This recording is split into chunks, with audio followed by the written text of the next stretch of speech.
So 4,000 men escaped a prison in Congo.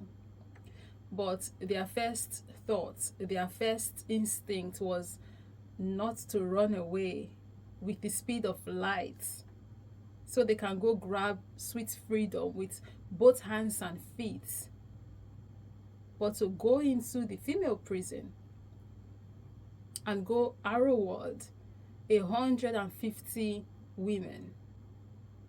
And then when they were done, they decided to set the female prison on fire, trapping these women in there. And after doing that was when they ran away. Only a dozen of these women survived. So not even in prison can women be safe. I want to start talking about how the media, the Western media, talk about when it's come to the Democratic Republic of the Congo, when it's come to the Congo, the media treat like something like as a fit, something like, it's something usual there, so who cares? I feel like the media is treating inside of the Congo in very disrespectful way, because this is being going through for 30 years or more than 30 years, so they are normalizing and atrocities in the Democratic Republic of the Congo. The other day, some prisoners, they get out of Muzenza prison in Goma. They and burn alive children and women. We have to give them to the people context, historical context of all of this. We cannot just go to the media and say that without giving to the people any context. When M23 invade the city, the capital city Goma, in the eastern part of the Congo, the first thing they did is all the prisoners on the prison of Muzenza, they took them, all of them, out, all of them, so to create chaos in the city, so to control the city, creating chaos. Because when you create chaos, it's more easy to steal, it's more easy to take over something, because people is not aware, people is free, they fear for their lives. The only thing is, the people right now in the city in Goma, they are fearing for their lives. They're just they don't realize really what is happening. They're trying to survive.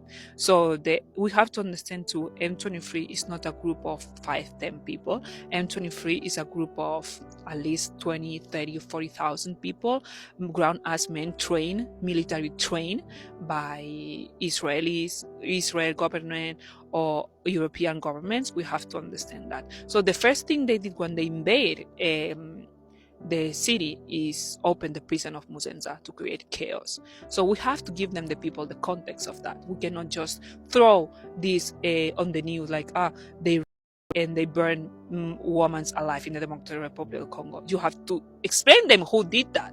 You have to give them context. You have to tell them the people who open this prison, the people who create chaos, you are financing these people. Like the Western world, the Western powers are giving them weapons to the M23 to go to invade Congo.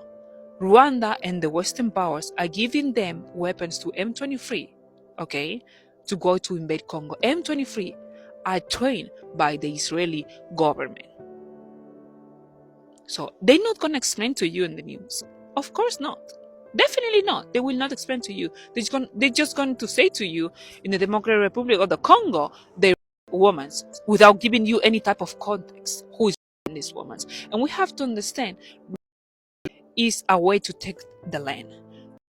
Women, children, because people are part of the land. When you want to take over a land, you commit these atrocities because people is the land.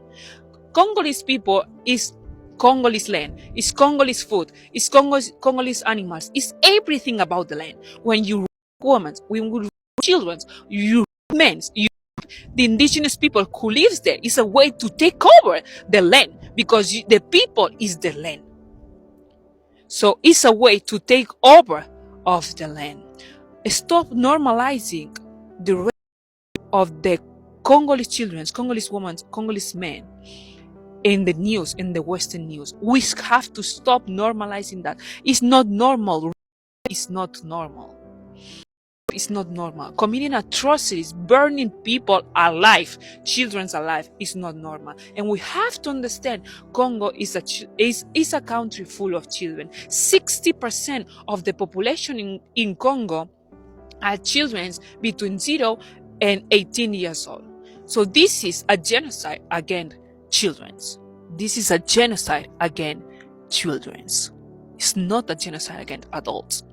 It's a genocide against children, because Congo is a country full made by children, and more in the eastern part of the Congo. And they do that on purpose because they unalive their parents. They unalive the eldest, so the country cannot prosper. It's a way to not make the country prosper. If it's full of children, how they're gonna prosper the country? So that's one of the reasons they unalive the eldest. Always they've been doing that for 30 years, so the country cannot prosper. So they just leave the children's orphans, you leave the children alone, they unalive the parents, they unalive the eldest, so the country cannot prosper because it's full of children. They cannot do anything because they are children. So we have to understand how the media is treating inside of the Congo, like normalizing inside of the Congo, and that's sick, and we should stop that. So I had made my own video, but before posting my videos, I try to make sure I check, double check, do even more research, even after editing, just to make sure that I am not spreading misinformation or saying things that are inaccurate, at least to the best of my knowledge. I try to do this right to the best of my ability. So after editing the video, I thought the video was just 2 minutes, what I made. Roughly 2 minutes, maybe 30 seconds thereabouts, because I didn't really say much. But I thought, let me just go check for more information. Just maybe there's something else that is out there that I've not seen yet. And to also go check what Congolese people are saying, because letting indigenous people speak and listening to them while they speak would always be the best way to get the most valid of information as to what exactly is going on, because they are on ground, they know what's happening more than us that are waiting for people to come tell us in news. And we know how media be now, with how they go about sharing rhetorics and how they skew things based on whatever agenda that they are on. So I like to listen to indigenous people, and of course, as a Congolese person, she knows really what's going on there. She knows all of the context that is involved, and her perspective is very valid, right? So I thought I should add it to this video as well, because listening to her break it down the way she did, we can look into the situation better because we have more context now to work with. It is a very sad day for me, guys. I'm not even going to lie. I tried filming this video multiple times today, but I just could not get myself to. And when I even did, I could not even say much. The video, like I said, that I made was just like 2 minutes long. I just was sighing and sighing all through, and if I feel this way, I cannot even begin to imagine what it's like for the people over there in Congo right now. So much is going on, and it's just like it's very sad and very frustrating. And I'm just so angry. Honestly, I'm just so angry. Here and I am right now thinking, why did they even build a male and female prison like together? Why? Because they're separated by wings, right? Comments online. Tell me why I was scrolling on TikTok when I first came by this story. It was a repost by CNN, by the way. And I went into the comment section. I did not screen grab any of these comments.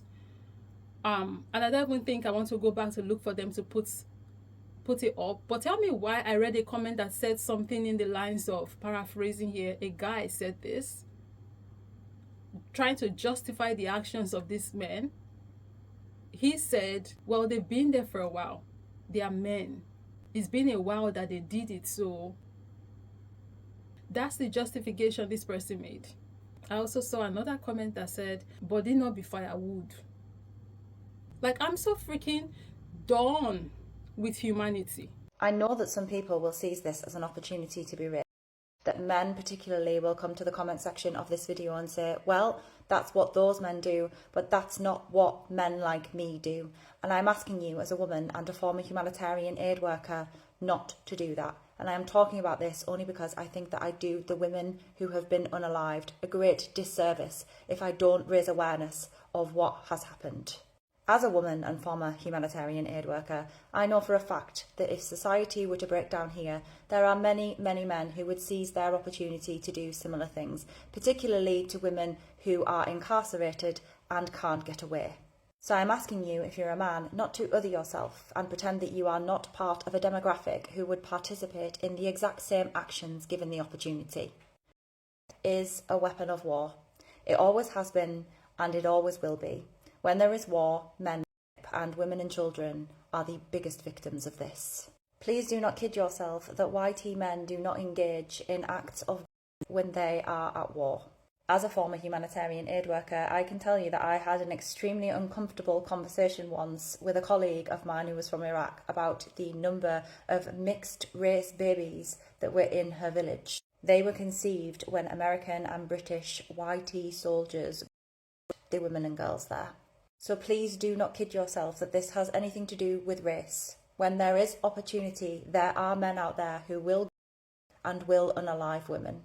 In fact, we know that when there is chaos, men go, because we know that when natural disasters happen, reports of and SA increase significantly. This world is a dangerous place for women and girls to live in, and violence against women and girls is nothing short of a national emergency.